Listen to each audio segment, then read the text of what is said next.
A single father was refused a room at his own hotel. The entire staff was fired instantly. The man standing at the front desk owned the very building he was being turned away from, yet the two women behind the counter looked at him like he was nothing more than a nuisance to be shown the door. His daughter was asleep against his shoulder, a small bouquet of pink and white roses crushed gently between them, and still they refused him a room. He hadn't said a word about who he was. He simply wanted, for one night, to be treated like anyone else. What happened in the next 10 minutes would end 4 careers and change everything about how that hotel saw the people who walked through its doors. If you believe in kindness, in second chances, and in stories where the truth always finds its way to the surface, hit that like button right now, drop a comment telling us where you're watching from, share this video with someone who needs a reminder that character always shows eventually, and subscribe to Kindness Corner so you never miss a story like this one. His name was Daniel Whitmore, and 3 years earlier he had built this hotel from nothing but a loan, a construction crew, and a stubborn belief that hospitality should feel like home.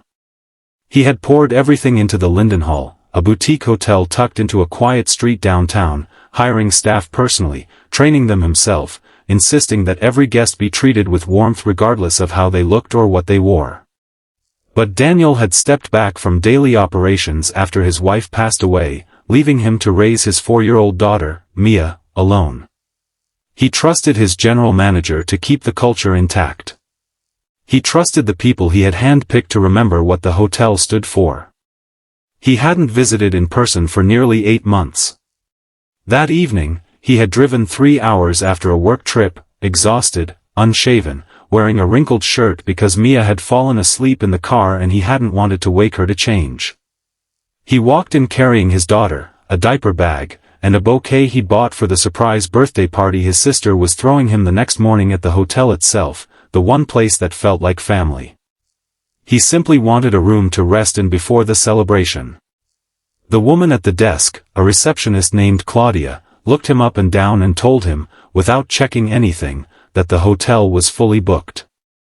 Daniel calmly asked her to check the system again, mentioning he had a family reservation under a different name for tomorrow's event.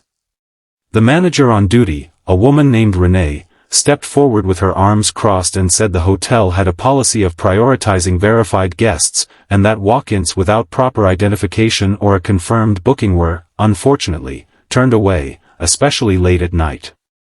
Daniel offered his ID. Renee barely glanced at it before sliding it back across the counter, saying it didn't match anything in their system and that she couldn't just let strangers wander the halls with a sleeping child, as though a father holding roses and an exhausted toddler was somehow a threat to be managed rather than a man who simply needed rest. Daniel felt something cold settle in his chest, not anger yet, just disbelief. He asked to speak to whoever was in charge that night. Renee told him she was the manager in charge, and if he had a problem, he could take it up with corporate in the morning.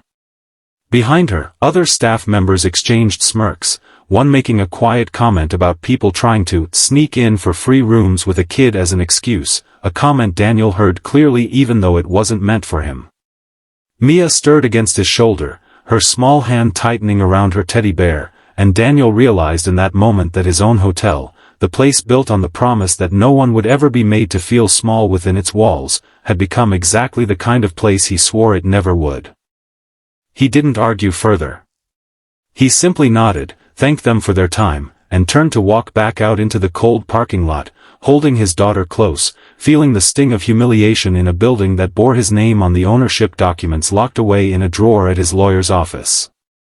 He sat in his car for nearly 20 minutes before calling his general manager, David, who picked up groggy and confused at the late hour. Daniel simply asked him one question: what happens when a father and his daughter show up looking for a room without a reservation? David explained, half asleep, that policy required staff to always attempt to accommodate families, offer alternatives, or at the very least treat every guest with basic respect and dignity, no exceptions, ever. Daniel told him to meet him at the hotel in 15 minutes. When David walked into the lobby and saw his boss sitting quietly in an armchair with his sleeping daughter, roses now wilting slightly in his lap, he didn't need an explanation. The look on Daniel's face said everything.